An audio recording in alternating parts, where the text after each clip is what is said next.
Hello everyone, and welcome back to my channel. Hope you are doing well. Today I'm back with 5 new stories for you. The first story is hilarious. Watch till the end to see what happens if you don't pay your debts on time. So I lent a friend of mine £500. He needed it to see him through till the end of the month and promised to repay me on payday. Not a problem. I trusted the guy and I knew he was good for it.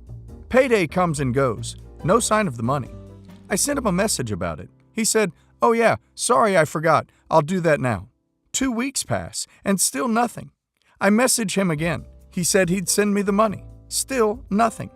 He was then avoiding me, so I wasn't able to see him face to face. I messaged him again today and he didn't reply. 7 months have passed since the day he promised to have the money back to me by.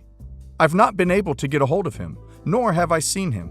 This weekend just gone, I was out at a restaurant and I happened to see him as I was being seated at my table. He was on what looked like a date. Now at this point, I could see he was acting kind of bosey because he had ordered about 5 starters. It's worth noting that this is a pretty pricey restaurant, so I decided I'd go and say hello. I pulled up a chair at his table and started chatting to him about how he is and how I am, etc. I then proceeded to pick up a fork and try a bit of the food. He looked a bit shocked, but it was good food, so I tried something from one of the other plates. At this point, his date, I'd learned that this was their second date, said to me, "Excuse me, but this is our food. What do you think you're doing?" I looked at her and said, "Well, since I'm pretty much funding this meal, I figured I may as well sample what my money is getting." Then I said to my friend, "It was nice to see you. I'll leave you to it. We can catch up another day." I then left to go back to my table. The people I were with, a party of 10, had very mixed reactions to my behavior. Some were in favor of what I'd done, others not so much. So I'm asking you lot, am I the idiot? That was hilarious, guys. OP is not an idiot at all. OP said that people he was with at the party had mixed reactions to his behavior. I would like to hear from those who said OP was an idiot, because I just can't see why. If his friend can go to fancy places for dinner, he can surely pay OP back. Hopefully, he paid him back after that. I am 46, from Switzerland, and come from a pretty dysfunctional family. When I was 9, my parents divorced, and I went to live with my mother and her new boyfriend, whom she married a year later. My stepfather was extremely to me and my sister, both emotionally and physically, and my mother and the rest of the family always looked the other way. My mother and him had a son, and he was never I left the house when I was 18 and moved out of the country, but kept in touch with my family sporadically. Over the years, my stepfather changed a lot, attending AA meetings. He has not had a drink in 15 years and has expressed his regrets for treating us the way he did. I thought I got over my childhood issues and could move on with my life until a recent incident. Last September, my sister, half-brother, and I were summoned to a family meeting. There, my stepfather announced that he had contacted a lawyer to ensure that when he dies, his money would not end up in my sister's and my pockets. Basically, according to the law, if he dies before my mother, she gets half of his estate and my half-brother gets the other half. And then, when my mother dies, what she owns gets divided into 3 equal parts, going to her 3 children. But my stepfather sees that as unfair, and he does not want the part that she'd get when he dies to go to anybody else but to his son. He asked my sister and I to sign a letter the lawyer wrote which said we would give our part of the will to our half-brother. Of course, we refused. My brother looked embarrassed but did not express any objection. My mother, as always, was silent. Seeing how we would not sign it, my stepfather asked us to think about it. Fast forward, and here comes Christmas, and we are all again reunited. The subject comes up, and my stepfather becomes very irritated when we tell him we would not budge. That same night, all the I suffered as a child started to resurface, and the next morning, I decided I was going to pack my bags and leave. My stepfather was not there, so my mother took the brunt of my anger. I told her that I would never forgive her for not protecting us, that she was as guilty as he was, and that I was going to do something that I should have done when I was 18. Break up with them and never see them again. My sister respects my decision, but my brother said I was being too harsh and asked me to reconsider. Apparently, my mother and stepfather are devastated by my decision and have tried to reach out to me, but I am very reluctant to accept them back into my life. I don't think I could ever forgive them. And it is not even about the money. I would actually prefer they donate everything instead of starting this drama. Edit. For those who said they think I only care about the money, I don't. It is not even my money to start with, and it's not the point. It is about a stepfather who decides to be a father when it is time to control, punish, torture, and who said that he regrets everything he has done, but then bails out when he has a chance to treat us like his own. And yes, I have a biological father who remarried long ago and has children with his new wife. Me, my sister, and his wife will inherit from him, as well as my other brothers from that relationship. And my brothers and my stepmother's son from her first marriage will inherit from their mother, my stepmother, and we won't, which is only fair, as we haven't been raised by her. I have a good relationship with my father, but he lived in Spain with his Spanish wife for over 30 years, so we don't see each other as often as we'd like. I told him about everything, and he is stunned. Himself, as a stepdad, he cannot even imagine treating his stepchildren differently than his own blood. Some asked, what if my mother dies first? She has almost nothing to her name, but what little she has will go half to my stepfather and the rest to my brother, sister, and I. And then when he dies, we get nothing, which is fair enough, as it's the law. Not an idiot at all. OP's stepfather is a bad man, and her mother, well, she is equally bad for not protecting her own children. The stepbrother is not a total douchebag in comparison, but it is still low of him to try to guilt trip her up with his parents. I feel sorry for OP. My son graduated high school in 2012. He spent that first year working full-time in a warehouse with a particularly demanding boss.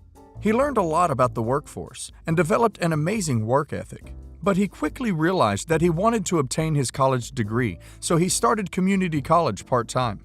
About a year later, he got an apartment with his then-girlfriend. He still was going to college and working. After a year, he wanted to come home so that he could go to school full-time, work part-time, and finish school quicker. This is where things go downhill. We were happy to have him come home and concentrate on school. We told him that we'd pay his car insurance and phone, but he would be responsible for his car payment. We also stressed that he would have to help out around the house in lieu of rent and utilities. He would be responsible for cleaning his bathroom every other week, helping with dishes, trash, and vacuum once a week. Suffice to say, he barely did anything. It caused a lot of tension in my marriage. We had many sit-down convos with him. It would get better for a week, then right back how it was. Fast forward to last summer. He's been dating a really great girl who we like, and they made plans to go to a university out of state starting January 2019. Her home situation was very stressful. She already put in 2 years at community college and 1 semester at a very hard local university, and she has a great work ethic also. So we decided to offer for her to stay with us until they go.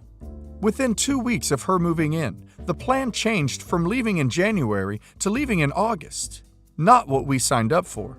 We have a sit-down convo and they want to save up more money before they go. She's going to work 2 jobs. They need more time to find the apartment, etc. So we all compromise and decide June 1st will be the move-out date. Fast forward to December and I'm about to lose my mind.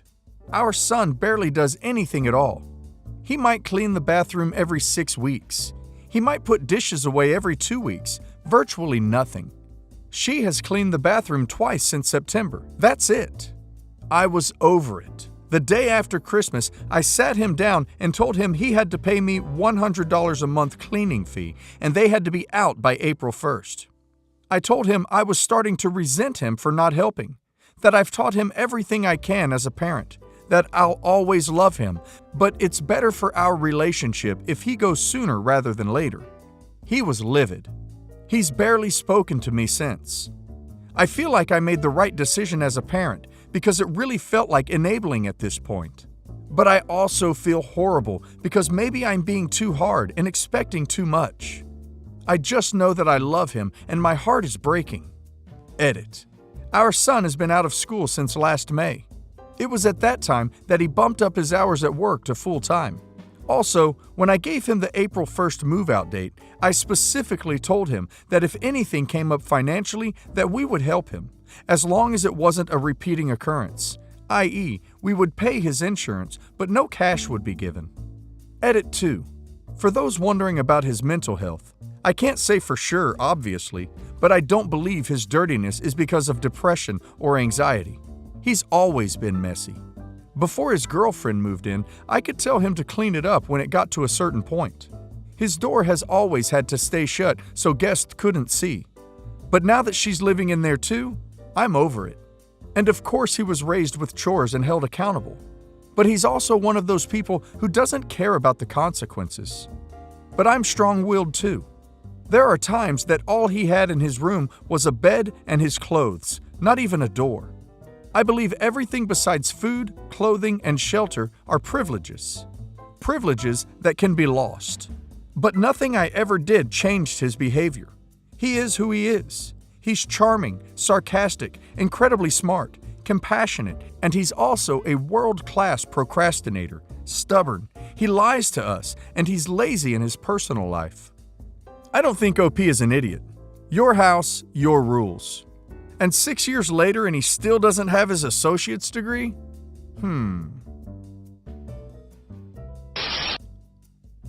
8 months ago, my husband passed away. He had an adult son from a previous marriage, and the two of them weren't very close. I don't think they hated each other or anything like that. Honestly, I think the divorce had more to do with it. Because of reasons I won't go into here, his ex-wife basically had sole custody of their son, and the two of them never had a chance to fix their relationship. Anyway, my husband held some animosity about the whole affair because he felt like his son sided against him in the divorce. Right before he passed, he made me promise not to give his relatives any of his possessions. He had a bad relationship with his family, and he owned some family heirlooms. And I asked him, what about son's name? And he paused, and he said, he doesn't get anything either. Honestly, I was shocked, but I was pretty much grieving at this point, so I didn't question it. Well, about a month ago, his son reached out to me over email asking if he could have a couple of his father's items. He said he's been regretting that they never repaired their relationship and that he never got to say a proper goodbye. The items he asked about were small things like a gold lighter he remembers, I still have it, and a blue button-up shirt. I don't know which one specifically, but I still have a lot of his old clothes. I responded and told him that unfortunately, it would go against his father's wishes to give him anything, and he replied very politely, "I'm sorry to hear that. Thanks for responding." And that was it. About a week later, his mother sends me an email calling me names and a B for not giving her son the things he asked for, and that I'm basically preventing him from moving on. I didn't respond, and I blocked her email, and I haven't heard anything since. I've been feeling sick ever since this happened. I'm still trying to move on from his passing, and I'm not trying to stop him from moving on. I'm just trying to honor my deceased husband's wishes. But I feel like I've done the wrong thing, and I don't know how to handle this. Was she right? Am I in the wrong? I don't think OP is an idiot. Her husband put her in a very terrible position. What she did is just to go with her dying husband's wishes. Of course, the kid is asking for simple things, nothing ridiculous. I feel so bad for this kid. This is like one last slap in the face from a father who didn't care about him. Basically, my parents, her parents, and nearly all of my friends are calling me the idiot for breaking up with my pregnant girlfriend. It's my kid, so just looking for perspective here. I'll keep things as objective as possible and happily accept my final judgment. 3 months ago, we found out that my girlfriend, or ex now, is pregnant. It was a big surprise since we take precautions, C, birth control. But she said it might have been a broken C, plus, she was bad about staying on birth control routinely. Regardless, it was confirmed she's pregnant. I'm 21 and she's 20. I took the news badly at first. I became surly, didn't talk, and just kept to myself for 2 whole days right after she told me. I was terrified and did not want to be a father at all.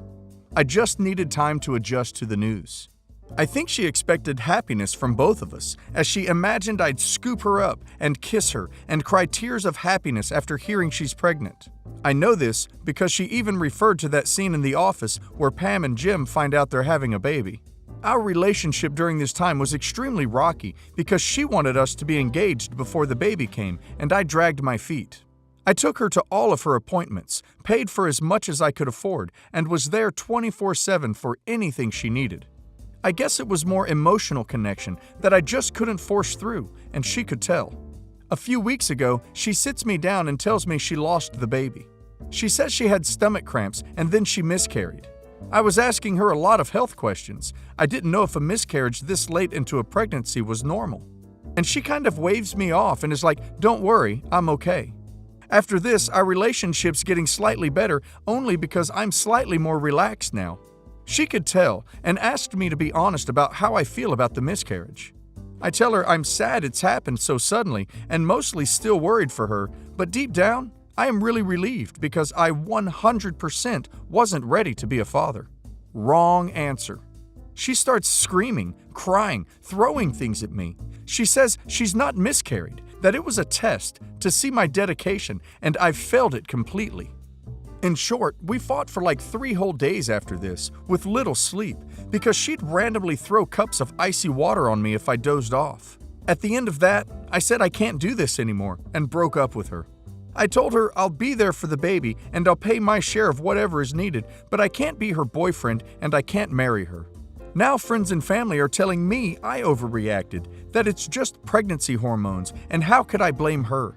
Everyone's saying things like, "You can't leave a 20-year-old girl to be a single mother." But I know that if I married her, it could be the worst mistake of my life. Am I the idiot? I don't think OP is an idiot at all. Tell me, please, if a lot of 21-year-olds are ready to be a father. She shouldn't have done what she did. That was bad. It's OP's choice to stay with her or not, and he shouldn't be paying attention to other people's comments.